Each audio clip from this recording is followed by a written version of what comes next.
Hello and welcome to the Bhagavatam. Today we continue with the fifth canto, doing chapters 15 to 17. And I want to bring up something that irks me a lot. As a civilization, we think we're very intelligent. We think that we know so much. But our limited knowledge has made us proud and arrogant. What do we really know? Think about it. What we see here and experience is a very limited segment of all that exists. A tiny bandwidth of the light and sound spectrum shapes our version of reality. What if there was far more than we can see, hear, and experience? What if we could go to other universes and dimensions through meditation and astral travel?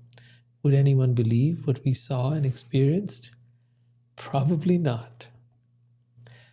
The rishis and highly evolved beings of ancient India meditated and traveled throughout time and space. They traveled to planets high and low and mapped out the universe. They went to the past and the future and wrote about the lives of great saintly people and amazing kings and other beings that lived, not only on this planet but on others. They saw things that we would not believe and wrote them down. They understood how to use the mind, how to awaken the soul, how to merge with the universe, and how to love God. They were extraordinary beings. Today we will share their version of the universe. It doesn't matter if you believe it or not. Keep an open mind to the idea. To know that you do not know is the greatest step to knowledge. That's a quote from Socrates that I love. Curiosity can be a powerful force for inner growth. Join us on this grand adventure into the ancient wisdom of the Vedas, which were revealed to us through the wisest people that ever lived on this planet. So let's begin with the Bhagavatam. Today they're talking about a number of things. They start off in the fifth canto, chapter 15, talking about a king called King Gaya.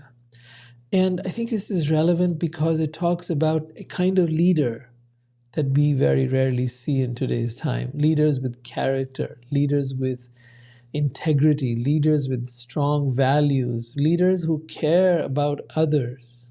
So King Gaya was called a Mahapurush, or a great person, a great being, because as a king he took excellent care of his citizens, and as a householder he executed all his duties and at the same time was a devotee of the Supreme Being.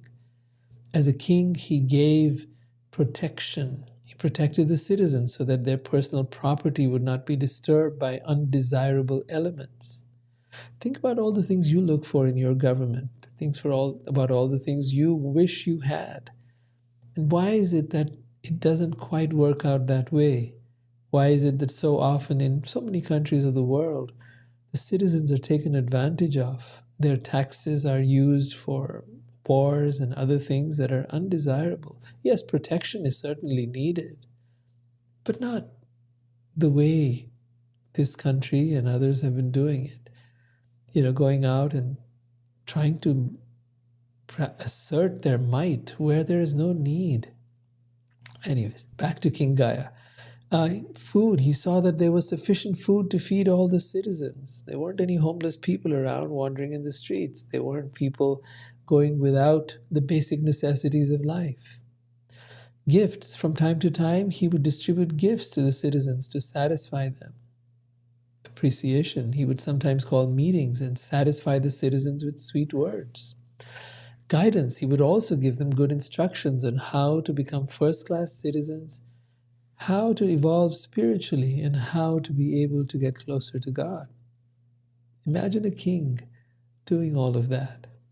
He was highly intelligent and expert in studying all the Vedic literatures. See, the Vedas contain all this knowledge, all this information, and he was expert in that. He observed all the religious principles and performed elaborate sacrifices. He possessed all kinds of opulence. Gaya was able to derive all benefits from the earth and thus satisfy the desires of his citizens. However, he personally had no desire for sense gratification. See, this is the sign of a great person. A highly evolved being is not there trying to satisfy and pander to his ego, nor is he out there trying to pander to his senses. He has understood that I am neither the body nor the mind. I am not this ego. I am not this form that I inhabit, and the things I have do not belong to me. So no matter how much I try to indulge this body and its senses, I will never truly be satisfied. We're going to talk about this a little further in a bit, so I'll go ahead here. As a householder, he strictly observed the rules and regulations of household life. That's another thing people have forgotten in today's time, that there are actually a code of conduct if you want to be in family life, if you want to have a partner, if you want to have a relationship. People go into relationships because of love. And the unfortunate thing about that is that love is one of those things that is here today, gone tomorrow. Not many people can sustain it most of the time because we let our egos get in the way and we let our desires disrupt the relationship. As a result of which, we'll fall deeply, madly in love with someone for a while. And then, we'll say, I don't feel the same feelings anymore. What's wrong? Maybe there's something wrong with the relationship. We'll fight, we'll quarrel, we'll bicker, and then eventually we'll say, I've had enough, and I want to find some greener pastures somewhere else, and we'll head off over there. But that's not family life. That's not what we get into relationships for. I mean, it's there in the vows of every and in every religion, for better or for worse. You stick it out. You make it work. It's tough. It's horrible sometimes. But you've got to be able to work together. Firstly, choose a partner who's willing to work with you. Choose a partner who's wanting to be spiritual. Choose a partner who wants to uplift their consciousness. Then your job will be a little easier. But if not, then it becomes a lot more difficult. But if you have someone who you can work with, then it's about becoming aware of yourself with each other. Because, it's only in relationship that you get to really understand yourself. Get to see yourself. So it's important that we understand that we've got to stick it through. Love comes and fades and goes, and we can make it come back again and we can work on it. But it is important to be connected, committed, and strongly bound in a relationship.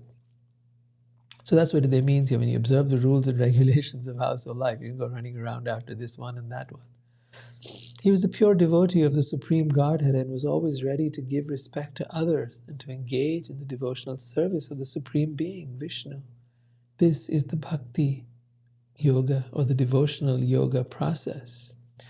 So what is it saying here? He was a pure devotee of the Supreme Godhead and was always ready to give respect to others. See, this thing is very important. If you say, I love God, or I respect God, or I believe in God, but you don't respect others, I'm sorry. If you don't respect the people, if you don't respect the animals, if you don't respect nature, then you don't respect God. Then you don't love God. You may believe. Who cares what you believe? The question is, what do you do? And that's going to speak a whole lot more about what your belief than any amount of going to churches and temples and mosques or whatever else you go to, right? Do you respect others? Do you respect all creatures? Or do you kill them and eat them, right? Do you take care of the earth? Do you honor this sacred place that we live in? It's so important. Due to all these transcendental activities, he was always free from identifying with the body. You see, if you want to be truly spiritual, it's not just about believing something, and it's not just having a credo that maybe, okay, now you believe in the universe but not in God, but no, this is all nonsense. It begins by understanding. Spirituality begins by understanding, as I said earlier, that you're not the body and you're not the mind. Not only understanding it, but becoming free from identifying with the body and mind. In other words, I have a body, but I am not the body. I have a mind, but I am not my mind. My mind is an instrument. My body is an instrument. I need to take care of it, absolutely. But it is not my identity. What is my identity? My identity is soul. I am a spiritual being. That's the next thing it says about King Gaia. It says he was Brahman realized.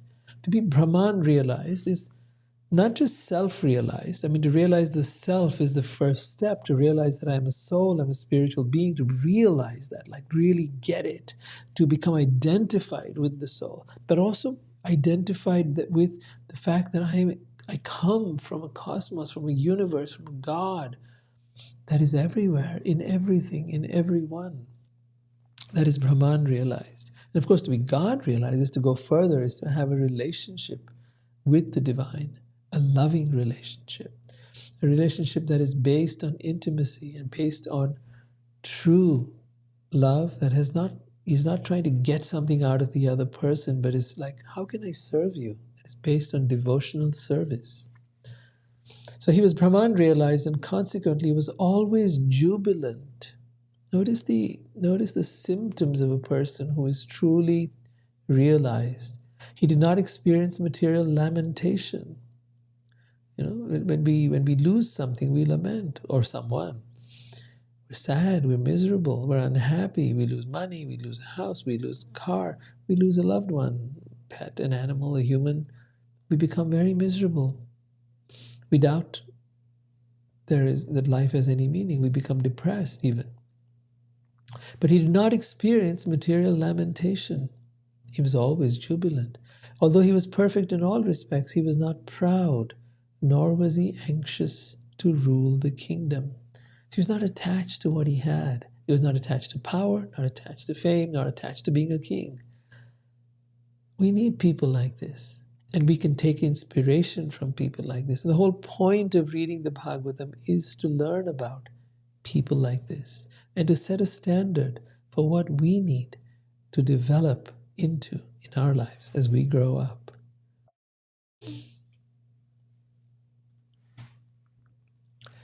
All the Brahmins in his kingdom were very satisfied with his generous charity. Due to his sacrifices, there was a great supply of the intoxicant known as soma.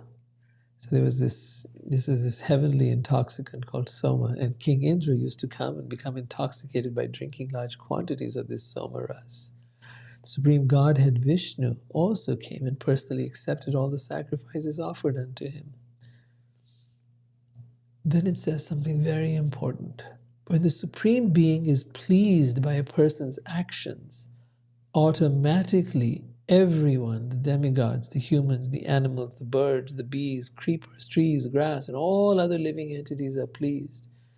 Because Vishnu or Krishna is the Paramatma, the Super Soul. He is in the heart of everyone. Krishna says this in the Bhagavad Gita, I am seated in everyone's heart. From me alone comes knowledge, remembrance, and forgetfulness. The fact that you're here today, the fact that you're listening to this, is because there's been a prompting in your heart to be here. The fact that you're continuing to listen and you're coming back again and again is because there's a prompting in your heart. That prompting is coming from the Paramatma, the Super Soul, the presence of God within you. God is not just out there in the sky. God is in every atom of the creation. God is inside you, speaking to you, guiding you. If you're willing to listen, if you're willing to keep quiet for a moment and just listen to that inner voice, God is here now, trying to help you and support you. God is not someone who's just like, oh man, these people out there, I don't care, let them do whatever they want to do. I'll just punish them and send them off to hell if they do the wrong things, and bring them to heaven if they do the right things. No, not quite so simple, my dear. All right, so going further into the next chapter, chapter 16. This is a very interesting chapter. It goes into the cosmology of the universe as understood by the rishis, the great sages of ancient India. Now, most of this is not going to make any sense to you. But I'm going to tell you a little story. This story is about the great sage Narada, and he was going to meet with Vishnu. Vishnu is the form of God that we talk about in the Vedas. So he was going to meet with God, and before he went and spoke with a few people. So one of the people he spoke with was a very learned, scholarly Brahmin, and he asked him, "Hey, I'm going to be meeting with Vishnu. I'm going over to the spiritual world, and have you got any questions that you'd like to ask?" And the Brahmin said, the learned scholar, he said, "Well, I just want to know what he's doing. Like, what does God do? Like, I just want to know." All right, cool. Then the sage Narad went over to a cobbler. A cobbler is a guy who fixes shoes, and we don't do that so much anymore these days, but I think there are some shops that do that here. But in India, you'll find them right on the sidewalk fixing people's broken shoes. So anyway, there was a cobbler there, a poor guy, very poor man, living on the sidewalk. And so Narad asked him, "I'm going to be meeting with God, with Vishnu, and I wonder, if there's anything you'd like me to ask him." And he said the same thing. He said, "I just want to know what he does. I just want to, I'm just curious." And so, okay, Sage Narad went off to the spiritual world because he's capable of traveling everywhere across the universe, as highly evolved beings of that time were able to do. Perhaps can do even now, I don't know.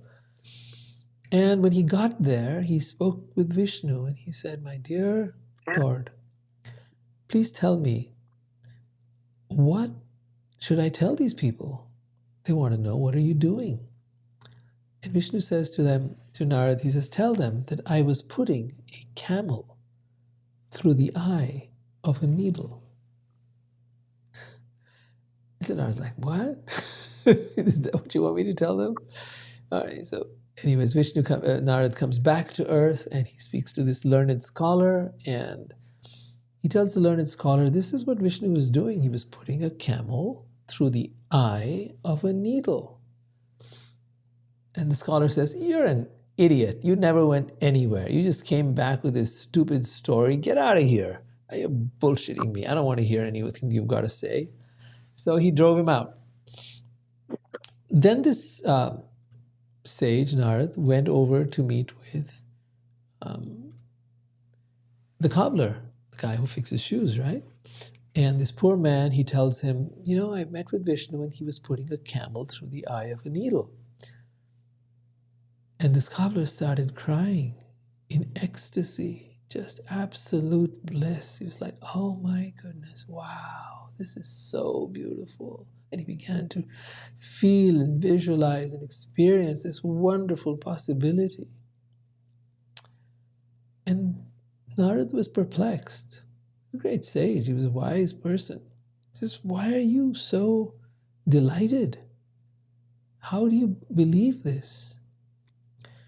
And the man said, he's not a scholar. He's not read anything probably in his entire life, but he's a simpleton. He's a simple person. And he said, if he can put a tree inside a seed, why can't he put a camel through the eye of a needle? He can do anything. And so this is the kind of suspension of logic that I'm going to request you to have for a little while, to allow for the possibility of what these great rishis and sages and wise people saw in their travels as they traveled across the universe. They saw things that our spaceships cannot see, our satellites cannot observe, and that our eyes cannot perceive. They went to different dimensions, and I'm going to give you just a little glimpse of what they saw. It's a very elaborate topic, Vedic cosmology.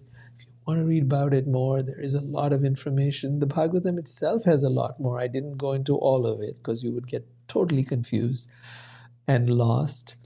But there are people who've been studying it. There are actually some Vedic scientists who've been doing a great job of that. But hey, all right, so let's just jump right into it and give you the pictures.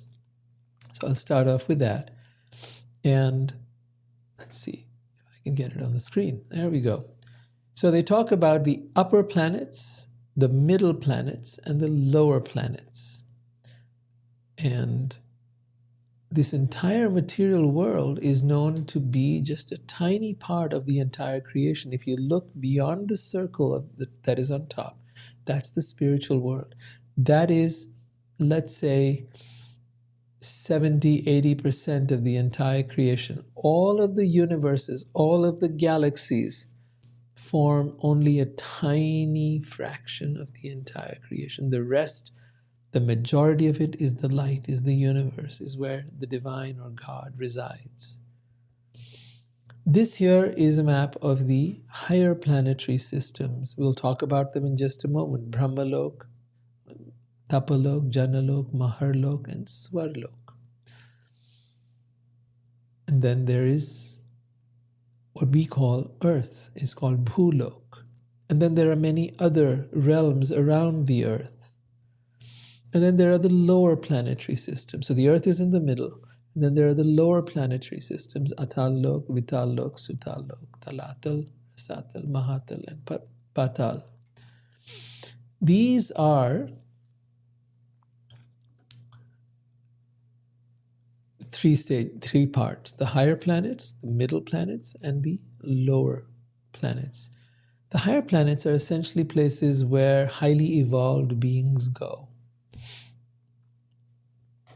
So, for example, in the Satyalok, which is the highest planet of all, that's the abode of Brahma, who is the creator of the universe according to the Vedas, there is neither suffering nor sadness nor old age nor death. There is no pain of any kind, and therefore there are no anxieties, save that sometimes, due to consciousness, there is a feeling of compassion for those unaware of the process of devotion to God. It is said that the duration of life in Satyalok, the planet of Brahma, is around 15.5 trillion Earth years. For them it passes like 100 years, but there's a time, like time here passes differently than time there. When you contrast the two, that's what it's like.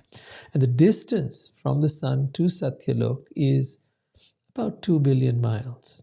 They've given an exact figure, 1,870,400,000 miles. It's that accurate. Now you say, well, how do I know this stuff? How can I believe this stuff? I'm not asking you to believe. I'm simply asking you to churn your mind and turn it off for a little while. Consider another possibility. Perhaps these people knew something that we don't know. Because when it comes down to the art of meditation, they did perfect it. When it comes down to the art of how to awaken the soul, they perfected that. When it comes down to the idea of being able to connect with the universe and merge with it, they perfected that. When it comes to the idea of loving the divine or God, they perfected that too. So they must have known something, and we're just going to take a look at some of what their knowledge and wisdom was, even though it seems quite difficult for us to comprehend.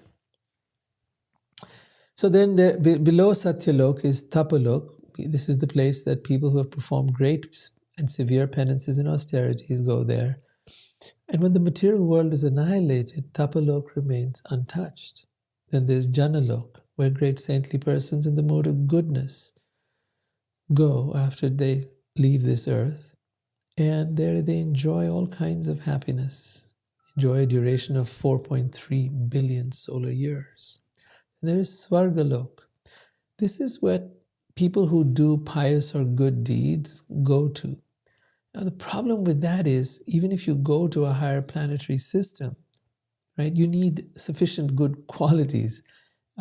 You just can't take a spaceship and go there. You can't, get there in a rocket.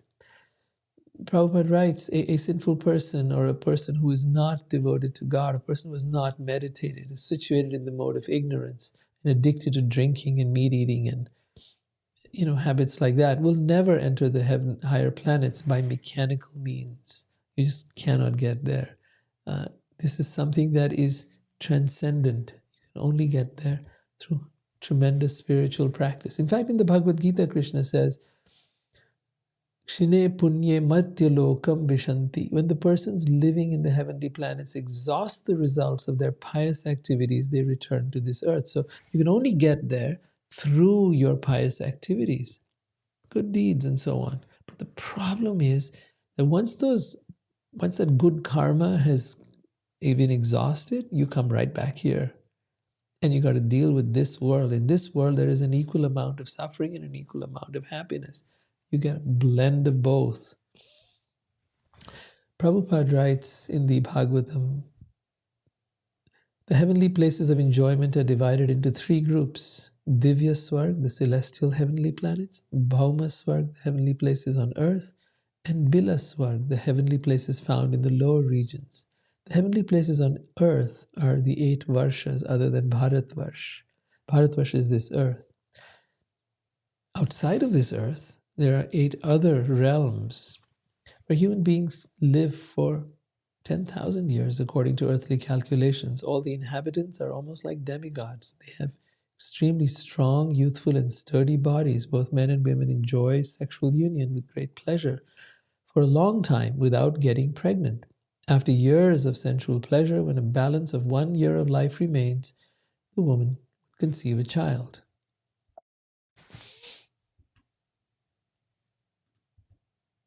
In each of these tracts of land, there are many gardens filled with flowers and fruits according to the season. Between the great mountains demarcating the borders of these lands lie enormous lakes of clear water filled with newly grown lotus flowers.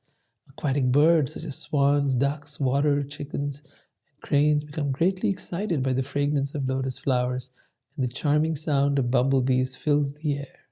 The inhabitants of those lands are important leaders among the demigods. Always attended by servants, they enjoy life in gardens alongside the lakes. In this pleasing situation, the wives of the demigods smile playfully at their husbands and look upon them with lusty desires. They are constantly supplied with sandalwood pulp and flower garlands by their servants. In this way, they enjoy, attracted by the activities of the opposite sex. Now, a lot of people would give their arm and a leg, would do anything to be in a place like this.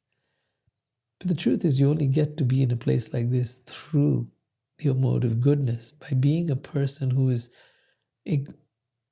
good to others. However, as I was saying earlier, there's a catch. All of this is temporary, just as life over here is temporary. So is life in all these heavenly places temporary. And one must come back. And even though you may have all the pleasures of the world or that you might want to have over there, you still get to come back. And you know what's difficult about that? That once you've enjoyed all of that and then you lose it, it's horrible. It's unimaginable. Just like imagine like in this life, all right? Imagine if you were extremely wealthy and then you lost it all. Imagine if you grew up with that wealth and then you lost it all. Now you wouldn't even know how to take care of yourself. The shock is so immense for a person who's had everything, especially if they've had it all their life, that they have no idea how to work, how to struggle, how to do anything. So it can be that you come to this earth after all those wonderful experiences and now you're like, I can't handle this place. I cannot deal with this. You get depressed. You start trying to escape through drugs or whatever else. You'll see a lot of people doing this. They're not able to handle being here. Because this earth is full of suffering. There are sufferings caused by your own body and mind. There are sufferings that are caused by other people. There are sufferings caused by other creatures like bugs and insects and viruses and what have you. And then there are sufferings caused by nature, hot, cold, weather, all kinds of circumstances and situations that arise. And then there's, of course, stuff that happens, a car accident. I was moving from San Diego to Atlanta and fell from the truck, and hurt myself. Things happen. So the fact of the matter is unexpected sufferings and problems do arise. And one has to find a deeper purpose and meaning to life. If you don't have that, you're going to find yourself perplexed and troubled and confused. Or you might just try to busy yourself and try to forget about the problems and drink yourself silly or whatever else people do to be able to escape. But there is no escaping. Right? Just like that song, is it from, the Eagles, I think. You can check out any time you like, but you can never leave. You can't leave this world by escaping. You've got to deal with it. And deal with it is not just about working hard and trying to have a better life and a bigger home and fix things like that. No. Really becoming free does not involve having or doing. It's changing your state of mind. And as you change your state of mind, you change your reaction to the world, you change your perception entirely by shifting from the mind to the soul. As you do that, you no longer respond the way the mind used to. You no longer think or believe or act the way the mind told you to. You're now deeply centered in a different realm altogether. So it's really powerful what spiritual practice can bring you to. All right. If you've managed to survive that and you've gone through this so far, let's take you to another story, another aspect of the Bhagavatam. So a little while back, we'd gone over the life of Bali Maharaj and Vamandev, the incarnation of Vishnu, who came as a dwarf, a Vamana.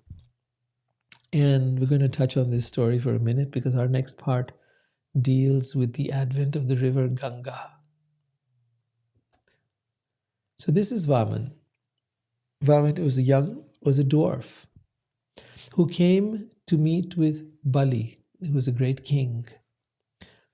And Bali Maharaj ruled the entire planet. They say the universe. So what happened was Bali, let's go back here for a moment, told the young dwarf Brahmin who was so captivating, he said, "What can I give you? What would you like? I'm willing to give you anything you desire." And this young dwarf boy said, "I only want 3 steps of land." The king said, "What? 3 steps of land? I'll give you a palace. I'll give you a kingdom. What do you want? Tell me. I'll give it to you." He said, "No, I just want 3 steps of land." He says, if one cannot be happy with 3 steps of land, which is normally enough space for one to lie down on, then he'll never be happy, no matter how much that person has. So the king was like, "All right, if that's what you want, I'll give it to you." Now, Vaman was an incarnation of Vishnu. He had come to teach Bali a lesson. And when he took his first step, think of him, a dwarf, right? But with his first step, he completely stretched out all across the universe. All right, let's switch over to that. That's Vaman Dev going into this gigantic form that stretched across the entire universe. It was just one step. And then he said, "Well, where do I put my next step?" The king said, "All I have left is my head. You can place it on my head." And so Vaman placed his foot upon the head of King Bali. In this way, the king surrendered to this young dwarf boy and became blessed. It was Vishnu who had come to bless him. Now, why is this story important? Let's get to that. Not only is it about the incarnation of Vishnu, but there's something else we're going to talk about here. So when the incarnation of Vishnu Vaman appeared as a dwarf, it goes on to tell us that when his left foot touched the end of the universe, he pierced a hole in its covering. Now, scientists are actually discovering this, that the universe actually has a covering, and they have to penetrate that to be able to get out into the further reaches beyond this universe. Anyway, it pierced a hole in its covering with the nail of his big toe. Through the hole, the pure water of the causal ocean, which is where Vishnu is, that water entered this universe as the Ganges River. Having washed the lotus feet of the Supreme Being Vishnu, which are covered with reddish powder, the water of the Ganges acquired a very beautiful pink color. Every living being can immediately purify his mind and material contamination by touching the transcendental water of the Ganges. So the Ganges is the river Ganga in India. Yet its waters, so everyone who touches it becomes purified. People will usually typically place it on their head, the water, or go into the water for a little while, dive in for a moment, come out, dive in, come out. No matter how many people bathe in that or get blessed by it, yet its waters never become contaminated and always remain pure. The water of the Ganges first descended to Dhruvlok, the pole star. We'd heard about Dhruv earlier in the Bhagavatam. And this is the highest planet in the universe. There, King Dhruv, knowing the sacred nature of the Ganges, took its water on his head with great devotion. Does so till this day.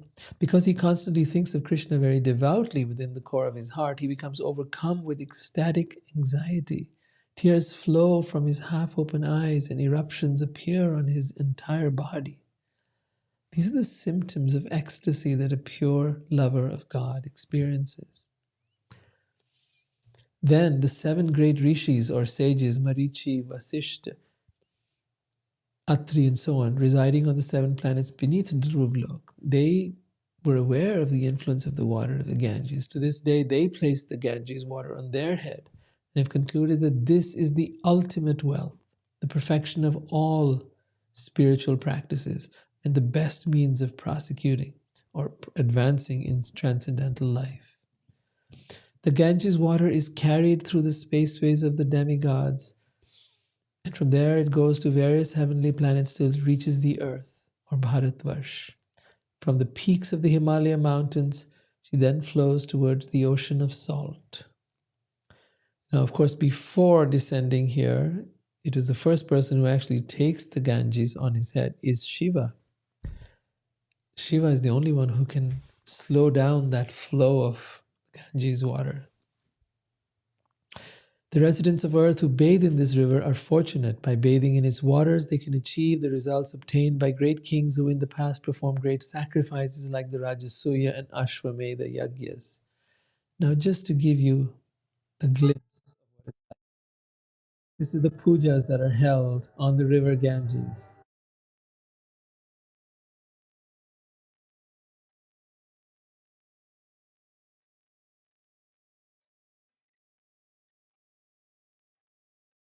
Every day in Rishikesh and in Haridwar, great ceremonies are held to honor this river, the river Ganges.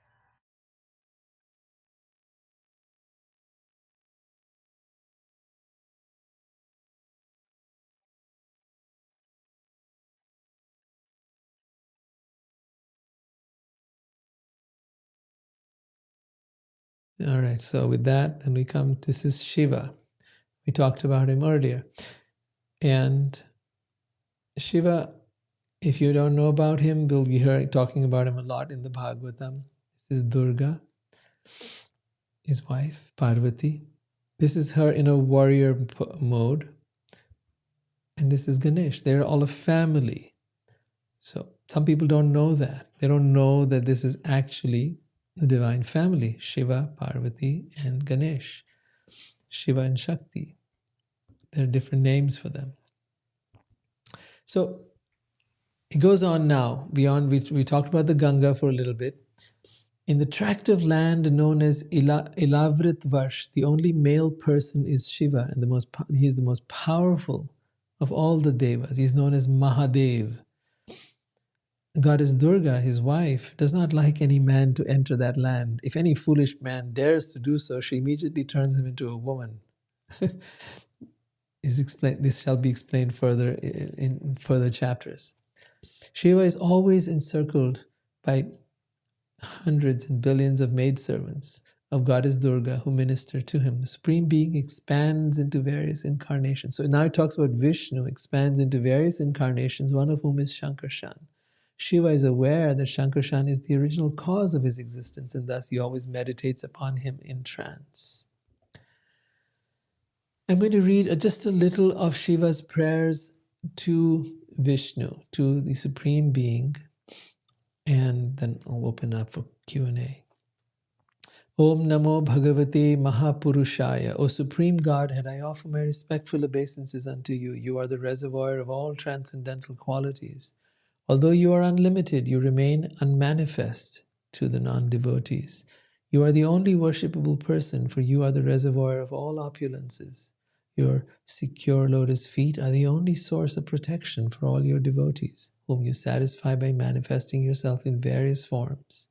O my Lord, you deliver your devotees from the clutches of material existence. Kindly accept me as your eternal servant.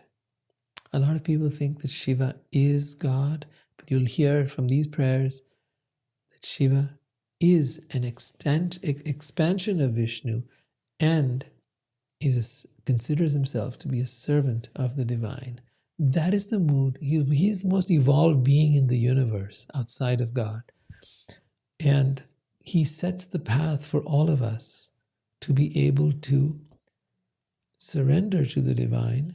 And because it is only through surrender that we come into divine love. So with that, I'm going to stop the reading of the Bhagavatam, and I'm going to invite you guys, if you have any questions, please write them in the chat. If you'd like to say something to me, you can right now. If you're on Zoom, I'd love to know your thoughts. But if you want to write it in the chat, that would be great. I can just pick it up from there and read it out and discuss it with everybody.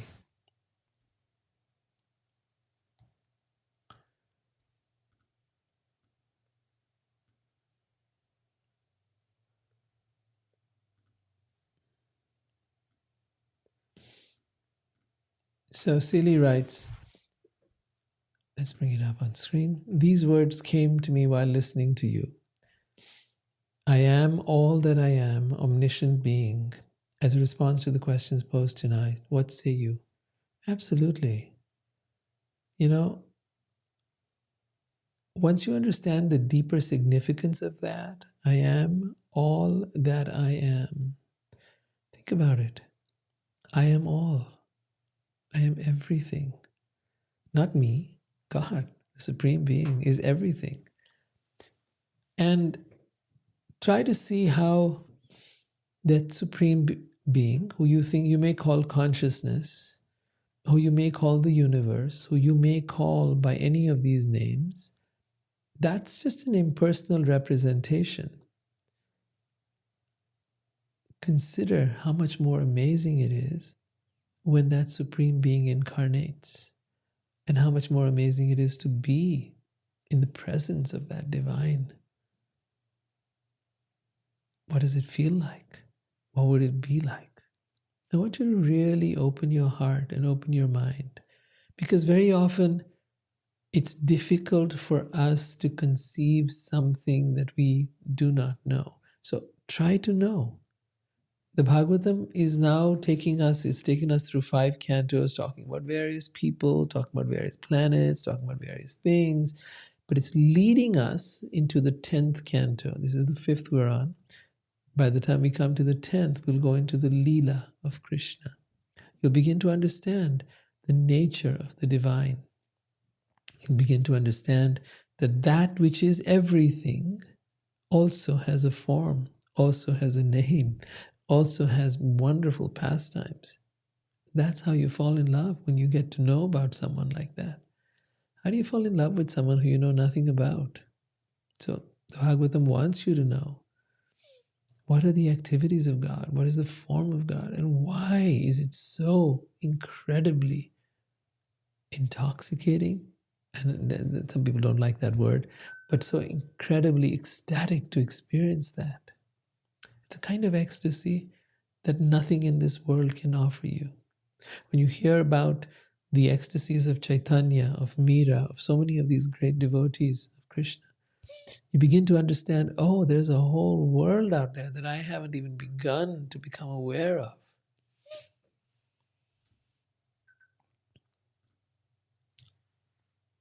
Thank you. I'm glad you like the visuals. It Does the process of creator, preserver, and destroyer continue throughout all worlds? Yes. It is said that in the Vedas say that in every universe there is a Brahma, a Vishnu, and a Shiva. In every universe. And there are millions of such universes. Now, beyond all of that, there is the original Shiva, known as Sadashiv. There is the original Vishnu, known as Mahavishnu. And beyond both of those is Krishna in his planet Goloka.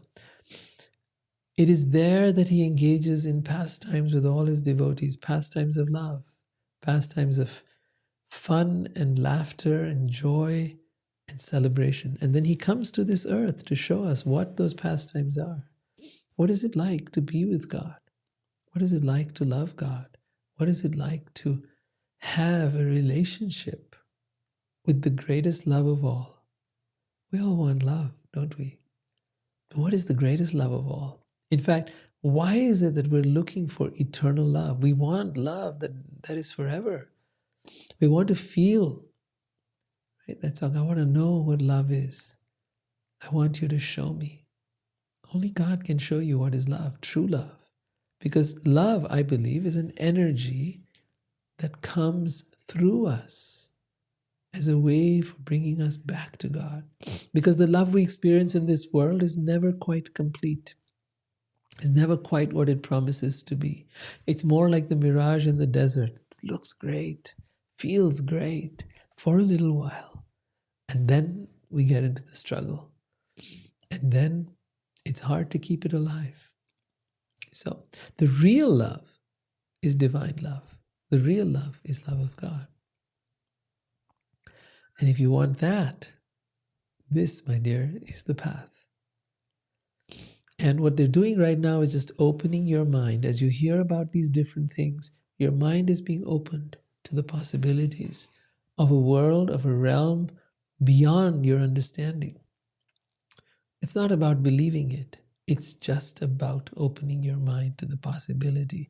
When I told you about the different realms and the different planets and the different pleasures that they experience there, do I necessarily believe it? I don't know. I'm not going to be a blind believer of anything. But is it possible? To that I'll say, yeah, it's possible. It's possible that those people who gave us this incredible wisdom had some knowledge that I'm not able to understand or perceive or experience. But I give them the benefit of doubt because everything else that I've been able to apply has had tremendous results. And if this much is true, then maybe the rest is also true. I don't know.